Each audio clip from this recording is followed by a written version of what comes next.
Bien-aimé, j'aimerais te dire en passant que le péché affaiblit le service. Le péché affaiblit le service chrétien. Lorsque tu vis dans le péché, ton service est affaibli. Depuis un moment, quand je fais le suivi aux gens, pourquoi tu ne viens pas à l'église? Pourquoi tu ne sers pas? Pourquoi tu ne sers pas? Les gens peuvent donner des raisons, mais quelquefois, c'est le péché. Parce que la vie du péché ne supporte pas le service.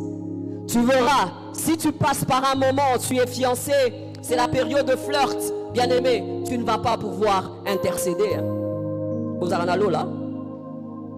Tu verras, si tu as un petit chéri, c'est la période où tu as tellement chipoté, on va te demander à conduire la prière. Bien-aimé, tu ne vas pas le faire. Bien-aimé, ce jour-là, si le prédicateur est tombé dans l'adultère, on lui demande de prêcher sur la sanctification. Bien-aimé, tu vas transpirer de l'intérieur.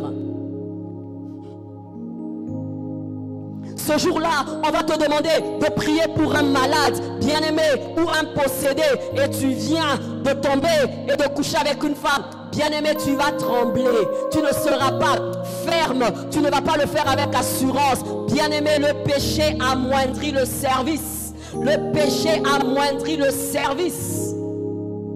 Le péché amoindrit l'assurance dans le service. Ça affecte notre spiritualité. Ça vole notre spiritualité. Ça vole notre engagement avec Dieu. Ça vole la mouvance de l'esprit dans l'église. Ça vole la vie de Dieu dans l'église. Ça vole cela. Alléluia. Ça amoindrit la puissance de Dieu. La puissance de Dieu. Je me souviendrai toujours dans le livre de Actes, lorsque Simon le magicien voulait avoir le don qu'avaient les apôtres, pour lui penser que le don, on pouvait l'avoir comme ça. Mais Dieu voulait faire des prouesses et des grandes choses par des hommes que lui avait choisis et que lui avait mandatés pour faire des prouesses. Qu'est-ce qui crie contre toi? Qu'est-ce qui affaiblit ton service? Qu'est-ce qui affaiblit ta vie de prière? Qu'est-ce qui affaiblit ta vie de la méditation de la parole? Qu'est-ce qui affaiblit ta vie d'évangélisation? Qu'est-ce qui affaiblit ta vie de consécration? Qu'est-ce qui crie lorsque tu t'agenouilles et que tu pries? Qu'est-ce qui crie? Qu'est-ce qui crie? Quelle scène paraît devant toi? Quelle scène vois-tu? Et tu vois et tu as l'impression que ça t'affaiblit, car le péché est destructeur, parce que ça touche aussi à l'esprit de l'homme, et on ne sait pas faire semblant avec ça. On ne sait pas faire semblant. Tu feras semblant une fois, 2 fois, 3 fois. Lorsque tu vas ouvrir la bouche, les gens vont sentir la chair et non l'esprit, parce qu'il y a une vie qui va manquer.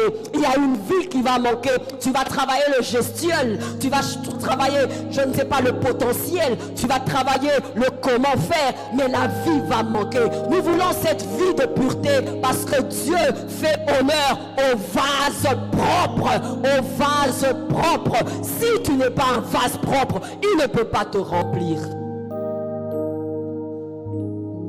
Malheureusement, nous voulons la couler. Malheureusement, nous voulons la grâce. Malheureusement, nous voulons le don. Malheureusement, mais en un mot, nous ne voulons pas traiter le péché.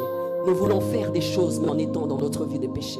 Nous voulons servir, mais en ayant les mains sales. Nous voulons faire ça, mais en ayant les mains sales. Que Dieu va nous comprendre. Dieu ne comprend pas le péché. Dieu ne ferme pas les yeux sur le péché. C'est toi-même qui détruis ta destinée. C'est toi-même qui perturbe ta destinée. C'est toi-même qui change les puzzles. C'est toi-même qui les change. Dieu regardera et au fil des années, tu vas te rendre compte que tu tournoies, tu tournoies, tu tournoies, tu tournoies. Les gens avec qui vous avez commencé ont pris l'envol. Tu tournoies. Mais ce péché est en train de te voler la paix. Ce péché est en train de te voler la vie de prière. Ce péché est en train de te voler la consécration. Ce péché est en train de te voler la prédication, et tu donnes des raisons. Mais au plus profond de ton cœur, tu sais,